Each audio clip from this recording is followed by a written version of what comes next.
বাংলাদেশের অন্তর্বর্তী সরকারের প্রধান উপদেষ্টা অধ্যাপক মোহাম্মদ ইউনূস তার দায়িত্ব থেকে সরে দাঁড়াতে পারেন এমন ইঙ্গিত মিলেছে। বিষয়টি ঘিরে রাজনৈতিক অঙ্গনে তৈরি হয়েছে আলোচনার ঝড়। ফ্যাশন ব্র্যান্ড মানে আর্ট। বৃহস্পতিবার সন্ধ্যায় জাতীয় নাগরিক পার্টির আহ্বায়ক নাহিদ ইসলাম রাষ্ট্রীয় অতিথি ভবন যমুনায় গিয়ে অধ্যাপক ইউনূসের সঙ্গে সাক্ষাৎ করেন। এরপর তিনি জানান, অধ্যাপক ইউনূস পরিস্থিতি নিয়ে উদ্বিগ্ন এবং পদত্যাগের চিন্তা করছেন। নাহিদ ইসলাম আহ্বায়ক জাতীয় নাগরিক পার্টির স্যার বলেছেন, আমি যদি কাজ করতে না পারি তাহলে থাকবো কেন?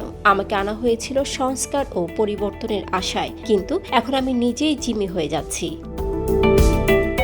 নাহিদ ইসলাম অধ্যাপক ইউনূসকে দায়িত্বে থাকার আহ্বান জানিয়ে বলেন, জাতীয় নিরাপত্তা ও গণ আকাঙ্ক্ষার স্বার্থে তাকে শক্ত থাকতে হবে। এদিকে একই দিনে বিএনপি ৩ উপদেষ্টার তথ্য স্থানীয় সরকার ও জাতীয় নিরাপত্তা উপদেষ্টার পদত্যাগ দাবি করেছে। এদিন তথ্য উপদেষ্টা মাহফুজ আলম এক ফেসবুক স্ট্যাটাসে দুঃখ প্রকাশ করে লিখেছেন, তিনি বিভাজনমূলক কোনো বক্তব্য রাখতে চান না।